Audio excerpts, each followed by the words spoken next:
Baik, Ibu Bapak silakan duduk.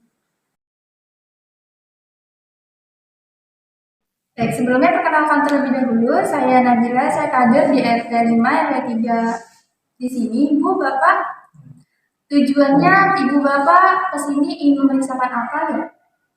Di sini saya mau KP untuk menindaklanjuti Bu. Sebelumnya saya ingin bertanya terlebih dahulu dengan Ibu siapa? Ibu Nur Khairia. Baik, Ibu Nur Khairia, tanggal lahirnya Ibu 20 November 1997. Usianya berapa Ibu? 25 tahun. 25 tahun ya Ibu. Kalau bapaknya namanya siapa? Kalau kalian Baik, Bapak Fahri. Tanggal lahirnya? 5 Oktober 1995. Baik. Usianya berapa Bapak? Baik, 27.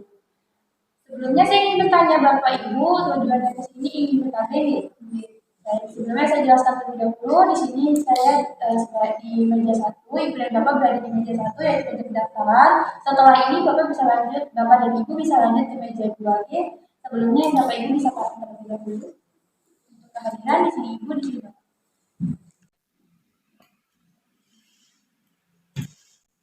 Bisa di sini Bapak.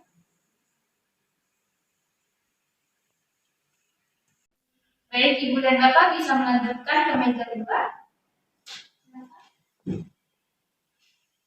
Silakan duduk Bapak Ibu. Ini untuk data sini. Baik, terima kasih.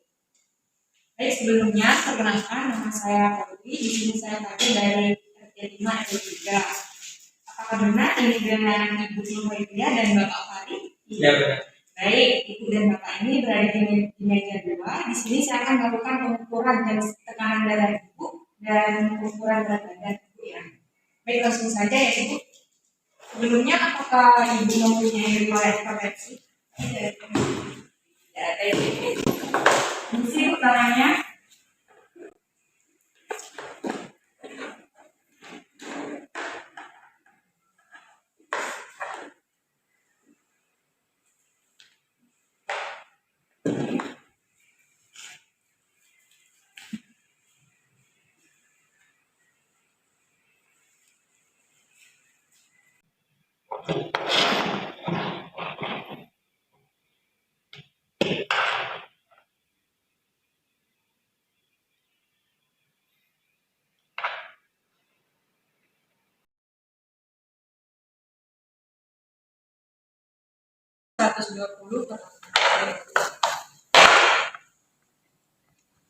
Baik, selanjutnya pengukuran berat badan. Silakan Ibu. Baik, berat badan Ibu 50 ya.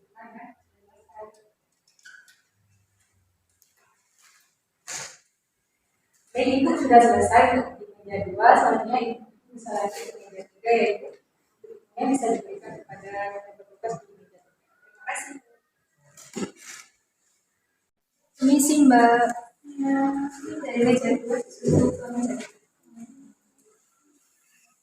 Sudah dilakukan pengukuran tadi Ibu ya di meja 2. Baik, perkenalkan Ibu, saya Natalia yang bertugas pada pagi ini. Di sini saya cek terlebih dahulu ya Ibu ya. Baik, ini dengan Ibu Nurmalia dan Bapak Fahri ya. Di sini tadi sudah dilakukan pengukuran. Di sini saya tulis terlebih dahulu ya Ibu ya. Baik, Ibu Nurmalia, umurnya 25 ya. Bapak Fahri, umurnya 27. Di sini tadi tekanan darahnya normal ya Ibu, 120/80. Berat badannya 58. Ini masih ada di rentang garis hijau, berarti normal gitu. Selanjutnya Ibu bisa langsung ke meja 4 Ibu. Terima kasih. Isi Mbak Ibu dari meja 3. Silakan duduk Ibu. Baik, dengan Ibu Nur Khairia nih, umur 25 tahun. Ini suaminya namanya Muhammad Fahri, umur 27 tahun. Baik Ibu, sebelumnya perkenalkan nama saya Pratiwi. Nah, sebelumnya ada yang bisa dibantu Ibu, Bapak? Di sini saya mau menunda kehamilan. Oh, mau menunda kehamilan. Baik Ibu, karena Ibu mau menunda kehamilan, alangkah lebih baiknya Ibu tahu apa itu macam-macam alat kontrasepsi terlebih dahulu Ibu. Baik, di sini saya akan menjelaskan sedikit tentang macam-macam alat kontrasepsi itu sendiri. di sini saya ada iklan. Nah, yang pertama itu menjelaskan apa itu KB. Nah, KB di sini itu suatu usaha untuk mengatur jumlah dan jarak antara kelahiran anak yang pertama dengan anak yang kedua. Nah, manfaat dari KB itu sendiri, yang pertama itu untuk menghindari kehamilan risiko tinggi, yang kedua menurunkan angka kematian ibu dan bayi, selanjutnya meringankan beban ekonomi keluarga. Nah, siapa sih ibu yang harus ber-KB itu? Yaitu adalah pasangan usia subur mulai dari 15 sampai 49 tahun yang ingin menunda kehamilan. Nah, metode kontrasepsi itu sendiri ada banyak ibu. Yang pertama ada implan atau susu, terus ada steril, IUD atau spiral, metode laktasi, ada kontrasepsi atau yang sering disebut dengan kondom, pil KB, dan ada KB suntik. Nah, selanjutnya ini menjelaskan tentang implan atau susu KB ibu. Nah, dipasangnya di lengan bagian atas di dalam ibu. Nah, ini berisi 2 atau 1 tabung. Ini efektif selama 3 tahun. Nah, ini juga ada manfaat juga kekurangannya. Manfaatnya itu tidak mengganggu produksi ASI. Misal ibu sekarang menyusui, jadi tidak akan mengganggu hormon menyusui itu ibu. Nah, yang selanjutnya tidak mengganggu hubungan seksual juga. Terus dapat dicabut setiap saat sesuai kebutuhan dan kembali pada masa suburnya itu cepat.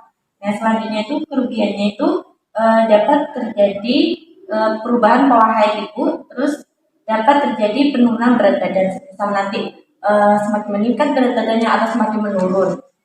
Selanjutnya ibu, di sini ada kontrasepsi steril yang yaitu khusus digunakan untuk pasangan suami istri yang memang sudah tidak berkeinginan memiliki anak. Jadi permanen ya ibu, soalnya dilakukan dengan cara pembedahan. Nah, selanjutnya itu ada IUD atau spiral.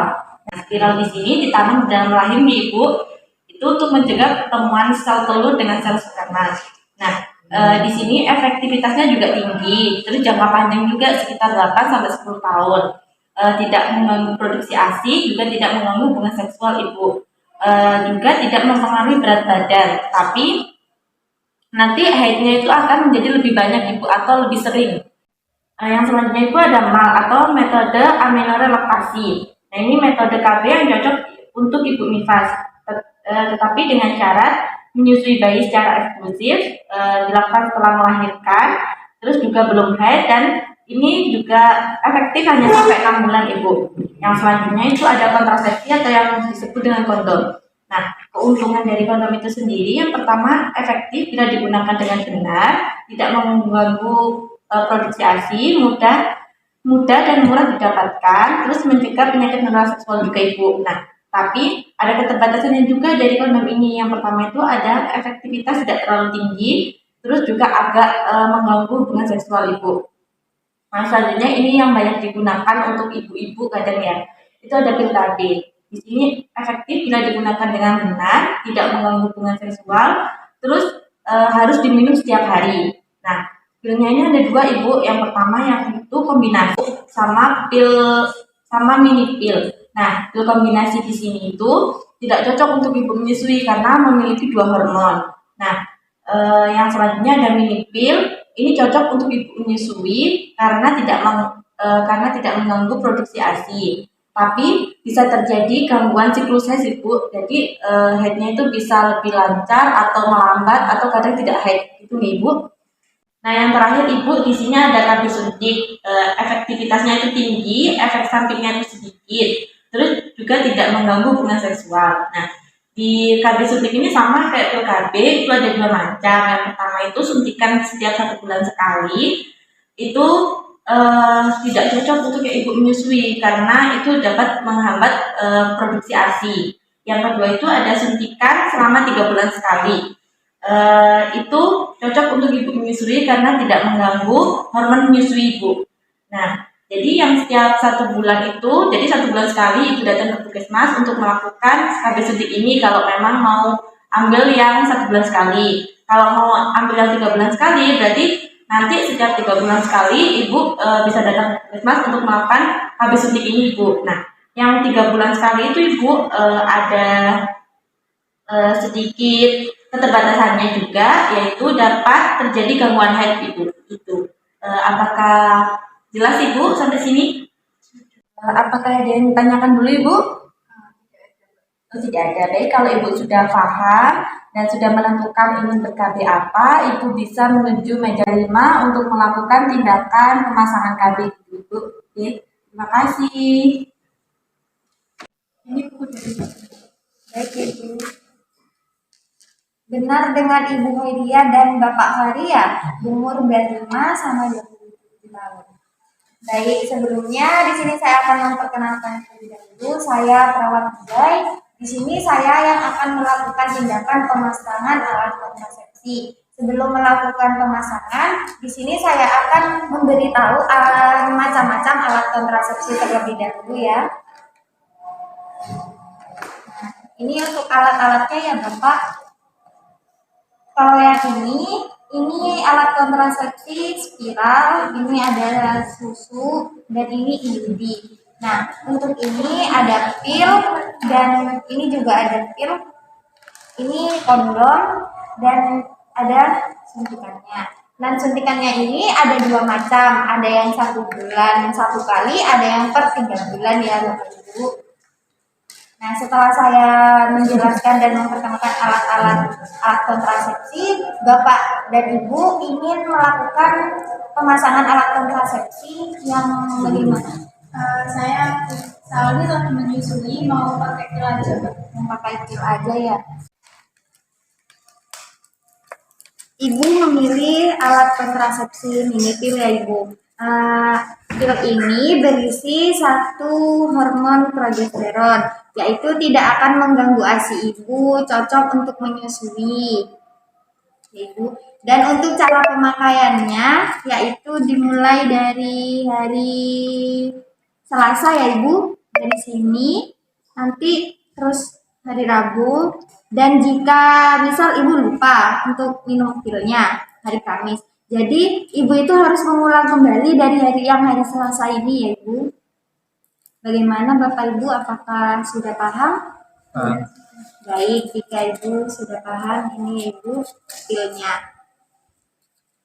Baik, Bapak Ibu, apakah ada yang ingin ditanyakan terlebih dahulu?